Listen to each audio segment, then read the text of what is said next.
Ngayong linggo ay nakatuon po ang spotlight kay XRP dahil may isang mahalagang signal na inaabangan ng mga analyst.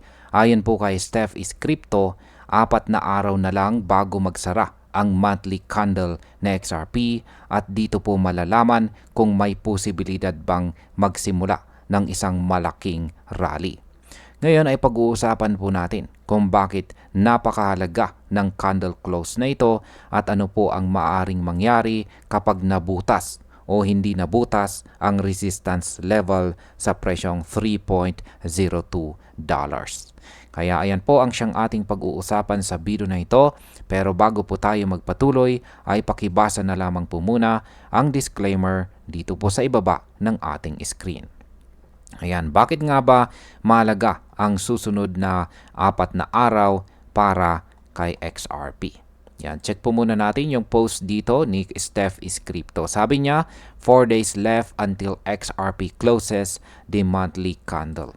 Palakin po natin yung kanyang chart. Isa po itong monthly chart time frame ng XRP USD trading pair. At mula po ito sa datos ng Bitstamp. Kaya paliwanag po natin kung ano nga ba ang analysis ni Steph is Crypto sa chart na ito. Sa XRP ay kasalukuyang nasa presyo na malapit po sa $2.89 at inaabangan ng lahat kung saan po siya magsasara sa pagtatapos ng buwan na ito. Ang susunod po na 4 na araw or 4 days ang magsisilbing turning point dahil nakasalalay dito kung mananatili siyang nasa ilalim ng $3.02 o tuluyan na ba siyang mabubutas ito. Sa market impact, kapag nagsarado siya or nag-close sa ibabaw ng $3.02, posibleng magkaroon po ng shift or pagbabago sa sentiment ng mga investors. Mula po sa cautious patungo sa mas aggressive na pagbili. Pero kung hindi, maaring magpatuloy po ang rejection at magdala ng takot o selling pressure. Ngayon ay ano po ba ang ipinapakita ng chart structure ni XRP? Kung titignan po natin dito ang monthly chart, may makikita tayong red horizontal line sa presyong 3.02223. Napakaraming beses ng tinesting ni XRP ang level na ito, ngunit paulit-ulit siyang nire-reject. Noong taong 2017 hanggang 2018 cycle, dito rin siya unang nauntog at hindi nakapagsara sa itaas. At sa mga nakaraang buwan ngayong taong 2025, makikita rin na kahit nakakatawid siya minsan, yan, sa intramonth, ang final candle close ay laging bumabalik pababa. Sa market impact, ibig sabihin nito ay may malakas po na supply zone o selling pressure sa price level na 3.02. Kapag hindi pa rin niya kayang mabutas ito ngayong buwan, posibleng lumakas po ulit ang selling pressure at mahila siya pababa sa mas mababang suporta. Ano naman po ang ibig sabihin ng repeated rejections? Ang paulit-ulit na rejection sa parehong price level ay isang malinaw na signal para sa mga traders at investors. Para bang sinasabi ng market participants na hanggang dito ka lang muna, XRP. Ang tawag dito ay monthly resistance test at sa mas mataas na time frame gaya po ng monthly, mas malaki ang bigat ng signal kumpara sa daily or weekly charts. Dahil dito, ang susunod na candle close ay hindi simpleng event lamang, kundi isang potential inflection point. Sa market impact, kung magpapatuloy po ang rejection, posibleng mawalan ng tiwala ang ibang traders at mag-take profit po sila.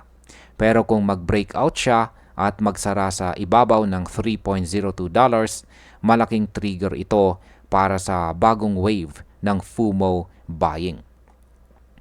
Ngayon ay ano naman po ang kahulugan kung mabubutas ang $3.02 na resistance? Kung sakaling sa pagtatapos ng buwan na ito ay mag-close sa XRP sa ibabaw ng $3.02, ibig pong sabihin nito ay nagkaroon siya ng structural change.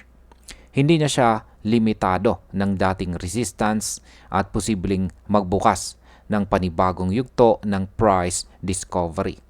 Ang ganitong klase ng breakout sa monthly level ay kadalasan nagdadala ng malalaking galaw pataas dahil maraming traders ang naghihintay lang ng confirmation bago mag-buy in. Sa market impact, maaari pong maging simula ito ng isang malaking rally na matagal nang hinihintay ng mga XRP holders. At kapag nagkataon, pwedeng masundan ang momentum at mahila pati ibang altcoins pataas. Ngayon ay ano naman po kung hindi niya mabutas ang resistance ngayong buwan? Kung sakaling matapos ang buwan at manatili pa rin sa ilalim ng $3.02 ang closing candle ni XRP, ibig sabihin ay mananatili pa rin ang pattern ng rejections. Maaring magpatuloy muna siya sa consolidation o sideways action sa pagitan po ng $2.50 hanggang $3 bago po muling sumubok pataas. Ito rin ang posibleng magbigay ng chance sa ibang traders para makapasok sa mas mababang presyo bago ang susunod na attempt ni XRP.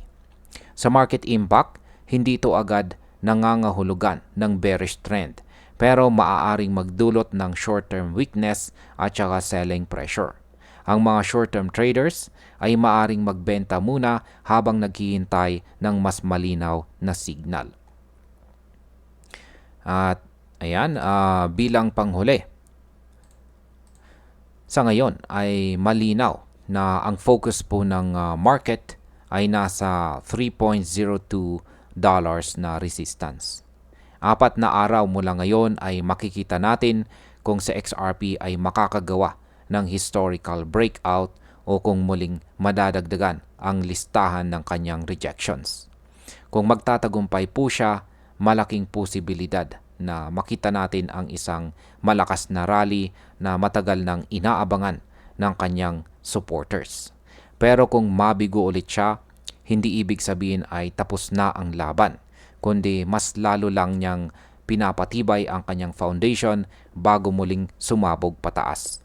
Kaya masasabi ko, ang susunod na monthly candle close na XRP ay isa sa pinaka-importanting event ngayong taon para sa kanya at pwedeng magtakda ng direksyon ng presyo sa mga darating na buwan. At ayan, hanggang dito na lamang po tayo sa video na ito mga ka-crypto. Marami pong salamat sa panonood. Ingat po tayo lagi at God bless po sa ating lahat.